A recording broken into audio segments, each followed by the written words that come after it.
할렐루야. 네, 예수님의 이름으로 환영합니다. 오늘 말씀은 이제 사도 바울이 유대 총독들 앞에 서서 자기에 대한 어떤 이 사건에 대해서 또 변호도 하고 또 결정적으로는 로마의 가이사에게 청원을 해서 로마의 가이사의 앞에서 이 사건에 대한 재판을 받겠다라고 하는 그런 내용이 이루어지는 그런 과정 안에 있는 것입니다. 이 사도 바울이 이제 예루살렘에서 사람들에게 잡혀서 여러 가지 자기의 변론도 하고 그리고 내가 어떻게 예수를 믿었는지 이 부분에 대하여 얘기하는 도중에 사람들이 이방인에 관한 그 자기의 사명에 대해서 얘기했더니 유대인들이 소리를 지르면서 더 이상 살려두지 못할 자다 하면서 사도 바울을 그렇게 잡아가지고 있었을 때 이 성전 내에서 소동이 일어나니까 군인들이 그를 보호해주고 그리고 이제 그가 이 높은 사람들 앞에 서서 이제 하나씩 자기의 혐의에 대하여서 변명하고 또 그들은 그것을 조사하는 그런 그 과정 가운데 유대인들은 어떻게든지 사도 바울을 죽이려고 하는 그런 계략을 계속해서 끊이지 않고 가지고 있습니다. 심지어 암살까지 하려는 그런 계획을 통해서 사도 바울이 유대인들에게 얼마나 위협을 주고 있는 존재인지가 나타나게 되는 것이죠. 그들은 어떻게 해서든지 사도 바울을 죽이려고 애를 쓰고 있는 가운데 우리 23장에 보면은 하나님께서 사도 바울에게 중요한 메시지를 하나 주시는데요. 그것은 어제 우리가 읽었던 말씀이지만 한번 23장 11절 말씀을 한번 읽어보겠습니다. 그날 밤에 주께서 바울 곁에 서서 이르시되 담대하라. 내가 예루살렘에서 나의 일을 증언한 것 같이 로마에서도 증언하여야 하리라 하시니라. 이제 예루살렘에 들어와서 이제 사도 바울이 잡히고 이 잡힌 가운데서 이제 꼼짝하지 못하는 그런 상황에 하나님의 메시지가 들린 것이죠. 이 메시지는 사도 바울의 사실 소원이기도 했습니다. 성령께서 주신 감동으로 사도 바울이 얼마 전에 고린도에 있었을 때 고린도에서 3개월간 머물면서 그곳에서 로마서를 썼죠. 로마에 있는 교인들에게 내가 받은 복음이 이러이러한 것이며 또 유대인과 헬라인에 대한 메시지들을 거기 전하고 그리고 거기에다가 당부의 편지를 하나 써기는 내가 당신들의 보내심을 받아서 바로 서바나까지 가기를 원한다.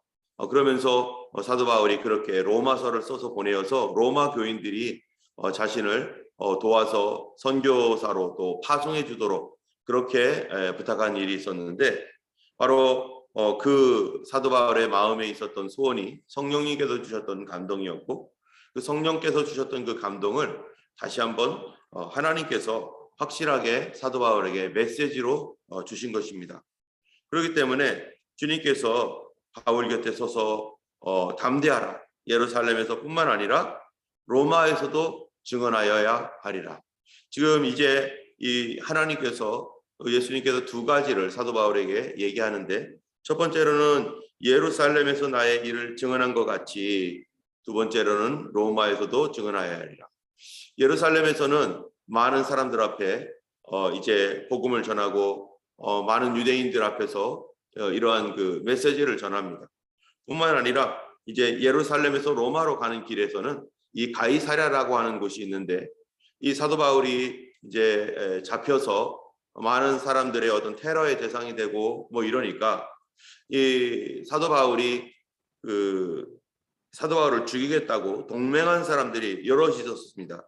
그런 사람들이 이제 이 사도 바울이 이제 움직일 때마다 그 어디로 가는지 뭐를 하는지 계속해서 첩자처럼 스파이들이 있어서 그러한 그 상황들을 유대인들에게 보고하고 사도 바울이 움직일 때 매복을 해서 사도 바울을 죽이기로 결정하고 뭐 이런 가운데 이러면은 이 사도 바울의 생명이 위태하겠다. 로마 사람인데 하면서 이제 천부장이 사도 바울을 보호하면서 그를 안전한 곳으로 데려간다고 한 곳이 어디였냐면은 자기가 총독 관저가 있는 이 가이사랴인 것이죠.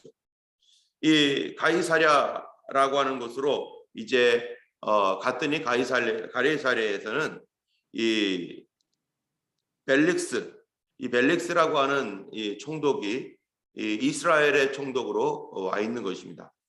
우리가 잘 아는 대로 빌라도도 총독이었죠. 빌라도가 예수님이 십자가에 못 박혀 죽으셨을 때 그 당시에 총독이었는데, 이제는 이 빌라도가 이제 파문이 되고 이 벨릭스가 와서 사도 바울 때는 이 총독으로서 다스리고 있는 것입니다.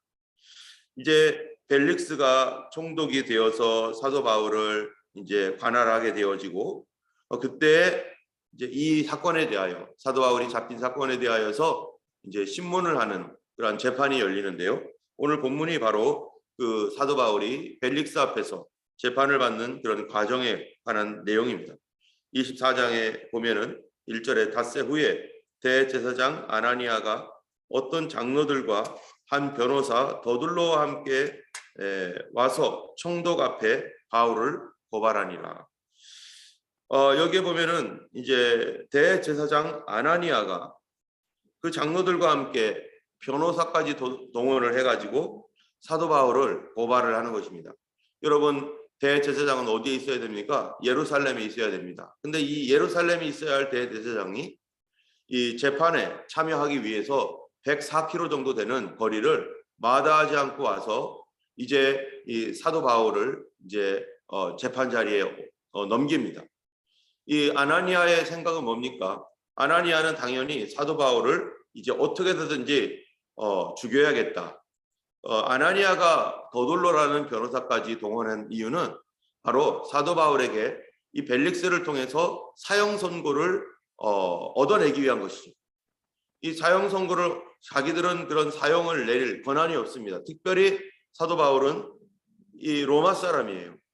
유대인이면서 로마 사람이기 때문에 사도 바울을 그냥 뒀다가는 이제 계속해서 이 복음이 계속 증거되어지고 전파될 것이니까 어떻게든지 사도 바울을 죽여야 되는데, 죽이려면은 그냥은 되지 않는 거예요. 유대인의 율법 가지고서 사도 바울을 죽일 수가 없습니다. 예수님께서 십자가에 못 박혀 죽으셨을 때도 이 대제사장들과 장로들과 이런 사람들이요, 예수님을 죽여야 되는데 자기들의 율법을 가지고서는 이 죽일 수가 없는 거예요. 로마의 어떠한 그 일반적인 법이 있기 때문에. 그래서 이 사람들이 꾀를 내어 가지고 예수님에 대하여 뭐라고 합니까? 예수님께서 이 가이사 이외에는 왕이 없는데 예수님이 자기가 왕이라고 한다. 그래서 정치적 반역자로 몰아가지고 이 반역죄로 예수님을 십자가에 못 박는데, 이 빌라도가 그거를 보고서 이 반역죄에 해당되지도 않고 그렇게 할 필요도 없는데도 불구하고 빌라도는 예수님을 십자가에 못 박는데 내어줍니다. 잘못하면 밀란이 일어날 것 같으니까. 죄가 없는 줄 알면서도 밀란을 잠잠하게 하기 위한 정치적인 이유로 이 빌라도가 그렇게 예수님을 십자가에 못 박아 내어주었어요. 그러므로 예수님은 누구로 죽습니까? 이 로마 제국의 반역한 자로서 죽게 되는 거죠. 예수님과 함께 달렸던 이 두 강도들도요, 이 강도라고 말하지만 그 사람들이 로마에 대항했던 열심당원이나 또는 로마의 정치적인 어떠한 해를 가하고자 했던 그런 사람들일 것입니다. 그 사람들이 그런 일을 하다가 강도의 일도 하고 사람들도 죽이고 이런 일들로 인해서 바로 로마의 이 반정부 시위를 주도했었기 때문에 그들이 죽은 것이죠. 그런데 이 아나니아가 지금 자기의 이 율법으로는 사도 바울을 죽일 수가 없으니까 이제 이 변호사를 데려다가 사도 바울을 죽일 수 있는 이 혐의를 집어넣으려고 하는데, 그게 뭐겠습니까? 그게 바로 반정부 운동을 했다라고 하는 것이죠. 자, 그래서 이 변호사 더둘로가 이제 뭐라고 하느냐면은 2절에 보니까 바울을 부르매 더둘로가 고발하여 이르되, 여기서 더둘로가 이제 이 벨릭스 총독에게 얘기를 하는데 사도 바울의 혐의를 어떻게 얘기하는지 한번 보겠습니다. 3절에 벨릭스가 가여 우리가 당신을 힘입어 태평성대를 누리는 것을 감사합니다 하면서 4절에 당신을 더 괴롭게 아니하려 하여 우리가 대강 여짜옵나니 관용하여 들으시기를 바라옵나이다. 여기까지는 인사입니다. 이제 5절에 이제 혐의에 대해서 그가 구체적으로 얘기합니다. 우리가 보니 이 사람은 전염병 같은 자라 천하에 흩어진 유대인을 다 소유하는 자요 나사렛 이단의 우두머리라. 이거 첫 번째 혐의를 말합니다. 그것은 뭐냐면은 이 사람은 전염병 같은 사람이다. 이거는 자기의 의견이고요. 혐의점은 뭐냐면은 나사렛 이단의 우두머리다. 여러분, 나사렛 이단의 우두머리다. 그러면요, 이단을 누군가가 이단이에요? 그러면 나라 법으로 그 사람을 사형에 시킵니까? 아닙니다. 이단은 그 종교적인 어떠한 그 혐의 안에서 잘못된 죄이고 이 사람들을 미혹하는 영적인 범죄이고 하나님이 그 부분들에 대하여 이 처벌을 하실 거고 하는 것이죠. 이 세상에 있는 일반적인 법으로는 이단이라고 해가지고 그것을 관여를 하지 않는 거죠. 로마에서도 다종교를 인정하고 있기 때문에 이단이고 뭐고 간에 그런 것이 이 사람을 죽일 그런 아무런 이유가 없는 것입니다.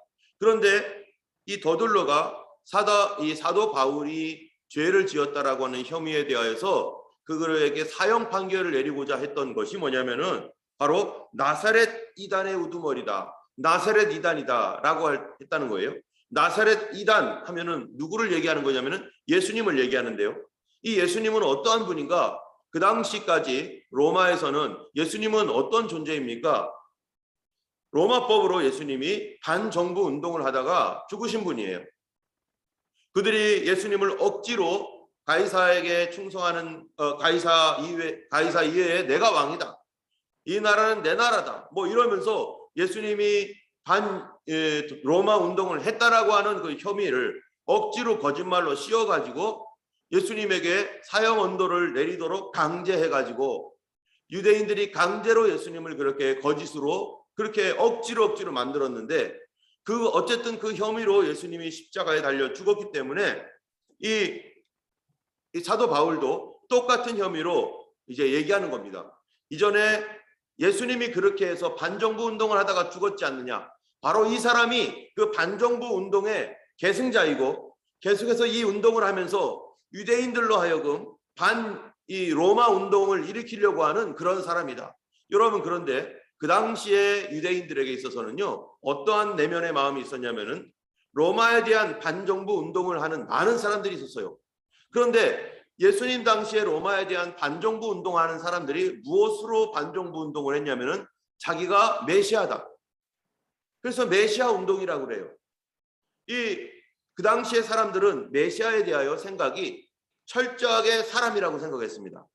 성경에서 이 다윗의 계승자로서 또 다윗처럼 자기 이스라엘을 위대하게 만들 수 있는 사람, 그 사람을 메시아라고 생각했고 성경에 나와 있는 우리 죄를 용서하시고 온 인류를 구원하시고 하나님의 아들로서의 메시아, 이러한 사상은 거의 없었어요.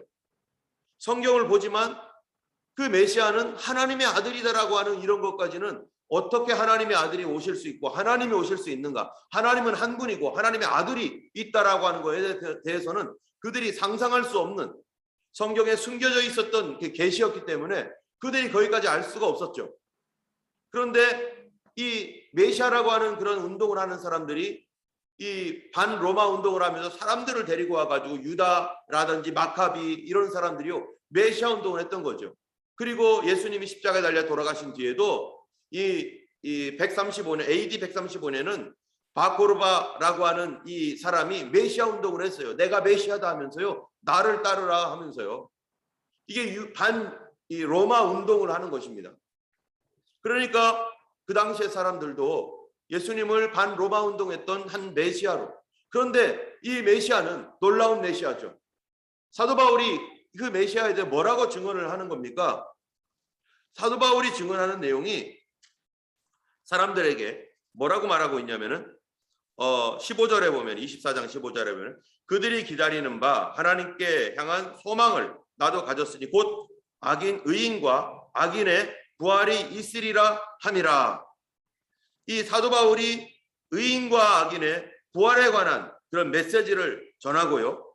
그 다음에 또 이 25장 19절에 보면은 뭐라고 말하냐면은 그 사람들이 얘기하는 거예요. 오직 자기들의 종교와 또는 예수라 하는 이가 죽은 것을 살아있다고 바울이 주장하는 그 일에 관하여 관한 문제로 고발하는 것뿐이라. 지금 사도 바울이 주장하고 있는 것은 뭐냐면은 예수님이 죽었지만 살아나셨다. 예수라 하는 이가 죽은 것을 살아있다고 바울이 주장하는 일, 사도 바울이 계속해서 부활에 관하여 말합니다. 여러분, 사람이면 부활할 수가 없죠. 그런데 바로 그분이 하나님의 아들이기 때문에 그가 부활했고 지금도 살아계시고 지금도 역사를 주관하시고 계시고 우리로 회개하고 돌아오라고 말하는 것이고, 바로 그 예수님이 뭐라고 했냐면은 내 나라는 이 땅에 속한 것이 아니라고 하셨고 온 인류를 구원하기 위하여 주님이 대속물로 이 땅에 오셔서 죽었습니다. 그런데 유대인들은 이 일에 대하여 사도 바울을 모함하고, 바로 사도 바울이 로마 운동을 주관하는 사람이고 그래서 나사렛이단의 괴수이고 뭐 이런 얘기를 하는 거죠. 이런 메시지를 통해서 사도 바울이 곤란을 당하고 고난을 당하면서 어려움에 쌓입니다. 이런 이 이야기가 지금 오늘날 이 사단이 이 뒤에 유대인들의 역사 뒤에 사단의 역사가 있잖아요. 그래서 이 요한계시록에 보면요, 그들이 유대인의 회당이라고 하지만 그러나 사실은 뭐라고 해요? 사단의 회라. 유대인들의 모임이라고 하지만 그건 사탄의 회다라고 예수님이 아예 얘기를 해버려요. 유대인들에 대하여서.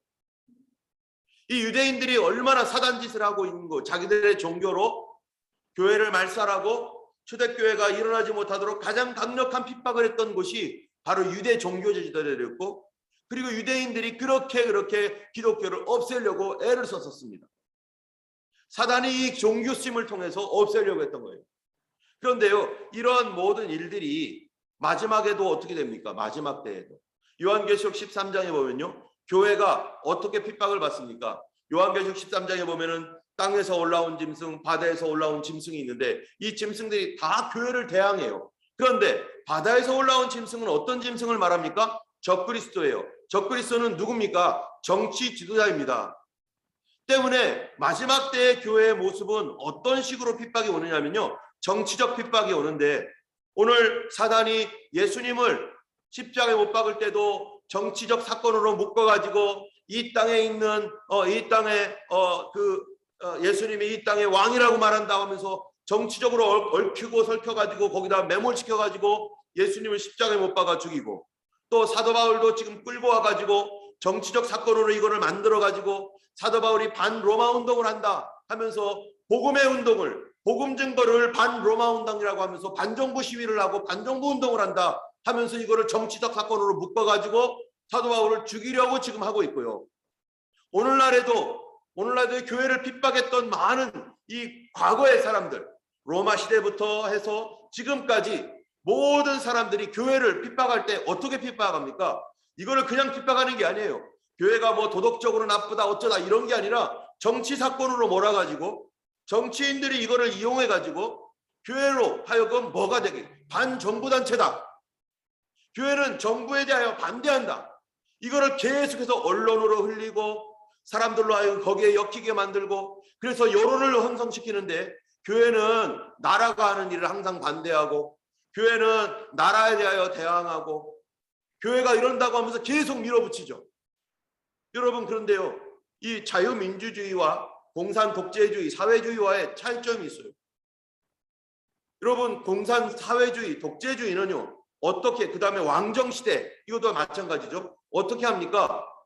자기들의 목적을 위하여 백성들을 얽어매가지고 자기들의 목적을 위하여 한 수단으로 사용합니다. 왕들도 자기의 왕권을 위하여 백성들을 하나의 수단으로 사용해가지고 자기가 저 나라를 침공해야 되겠다, 화가 난다, 그럼 어떡합니까? 군사를 일으켜가지고요, 막 그 명분을 쌓아가지고 전쟁을 해버려요. 왕의 욕심 때문에. 여러분, 몽고 제국이 있었을 때 어떡합니까?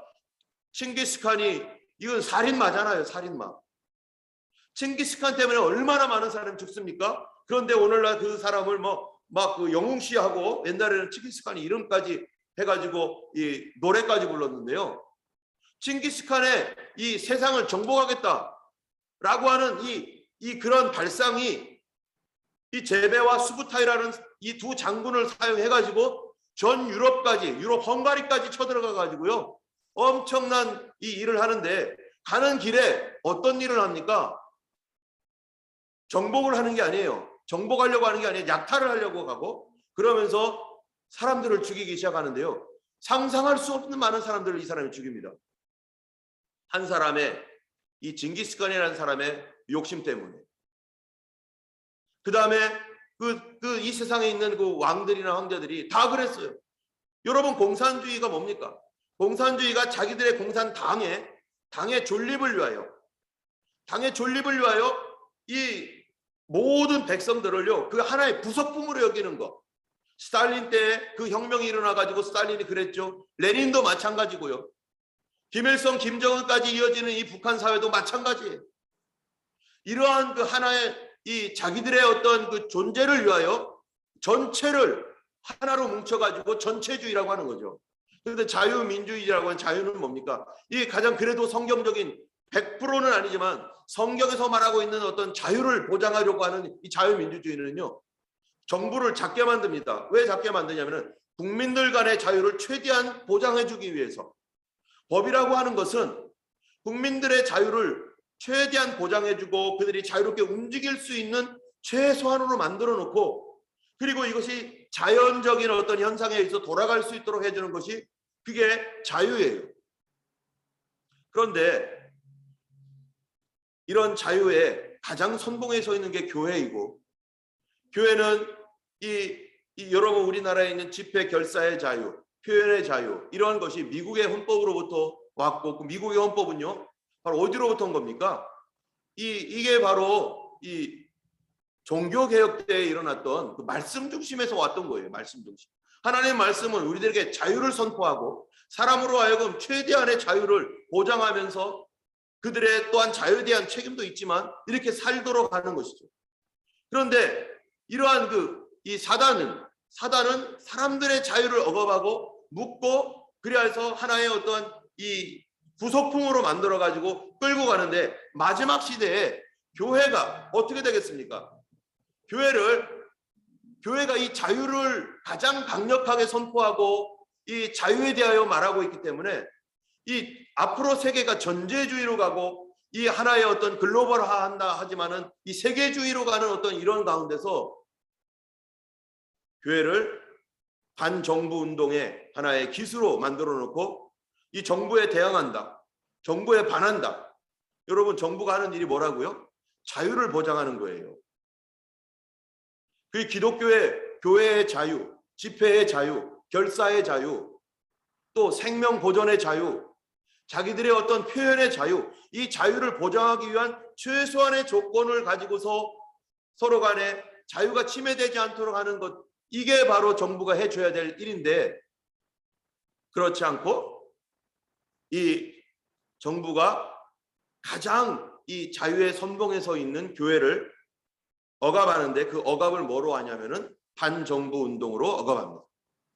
여러분 한국 사회 보세요. 지금 한국 정부가 무슨 일을 하고 있습니까? 교회를요 언론을 시켜서 반정부적인 단체로 계속해서 매도하고 있습니다. 그래서 사람들이 교회 하면은요 교회는 반정부 하는 곳, 교회는 그러는 곳. 그런데 사람들이 뭘 몰라요? 자유를 몰라요. 자유가 뭔지를. 정부가 해야 할 일이 뭔지를 모르는 거죠.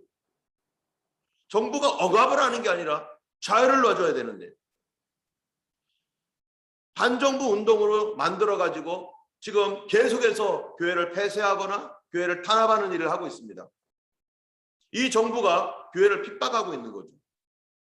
세상의 어느 정부든지 교회나 어떤 종교에 관하여서 어떤 이러한 그 집회와 결사의 이런 자유를 제한하는 것은 벌써 그것은 그 정부가 독재 사회나 전제주의 사회로 가고 있다는 것이죠.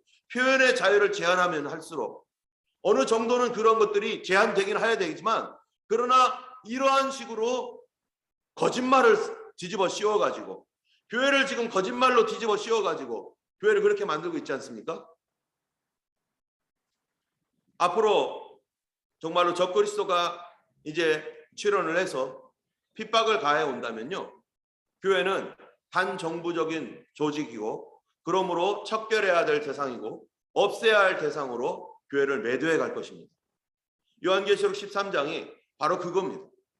적그리스도가 교회를 억압하는데 누구를 사용해요? 종교를 또 사용하고 거짓 종교죠. 여기 보면은 이 사도 바울이 말하고 있는 사도 바울에 대하여 이게 두 가지가 다 나옵니다.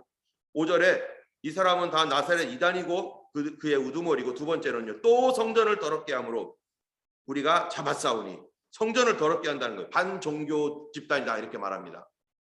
종교를 반대하는 집단. 교회가 종교를 반대합니까? 그렇죠. 교회는요 단일 종교를 반대합니다. 세계 통합을 해가지고 단일 종교 운동, 이 혼합주의 운동, 그래서 교회도 이슬람도 또 유대교도 모든 종교를 하나로 만들겠다고 하는 이거를 반대하죠. 그런데 세계는 그렇게 만들어 가려고 할 것이고, 지금도 유엔 산하에 종교 기구가 있는데 그런 일들을 하고 있고요. 계속해서 여론몰이를 하고 있죠. 그리고 정부도 하나로 만들면서 이렇게 하면서 교회를, 진짜 교회를 핍박을 하게 되어 있습니다. 두 가지입니다. 반정부, 그다음에 반종교. 이것으로 사형 선고를 내리려고 사도 바울을 지금 신문하고 있는 과정 가운데 하나님께서 이 사도 바울을 보호하시고 지켜주시는 그 일들을 하고 있는 것입니다. 사도 바울에게 주셨던 그 말씀 뭡니까? 너가 높은 임금들 앞에서 말을 할 것이고 이 복음을 가이사에 가가지고 이 로마에 가서 거기서도 증언하여야 할 말씀과 같이 우리 오늘날 여기에 보는 것처럼 베스토라든지 벨릭스라든지 또 아그리빠 왕이라든지 이런 이 총독들과 왕들 앞에서, 분봉왕 이런 사람들 앞에서 계속 복음을 전해요. 그리고 로마의 가이사에까지 가겠다고 호소를 합니다. 지금은 사도 바울이 여기서부터 이제 가이사까지 가는 길이, 이게 누가 원하는 길이냐면 하나님 원하시는 길인데, 그 길을 가는 데 있어서 하나님께서 하나씩 다 지켜주시고 자유를 보장해 주시고, 그리고 그 가이사까지 가서 결국에는 그 가이사의 법정에 서게 하나님께서 역사를 하시는 것입니다.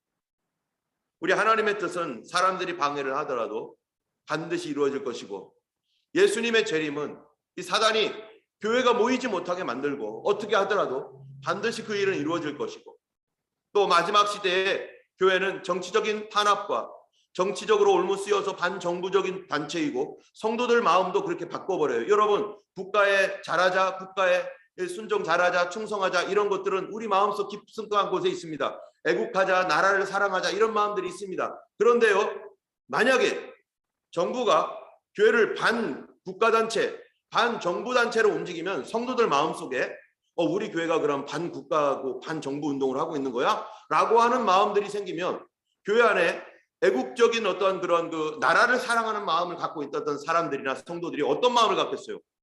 이 교회 안 되겠네. 우리 교회 이러면 안 되는데 하면서 교회가 갈라집니다. 바로 요거를 노리는 거죠.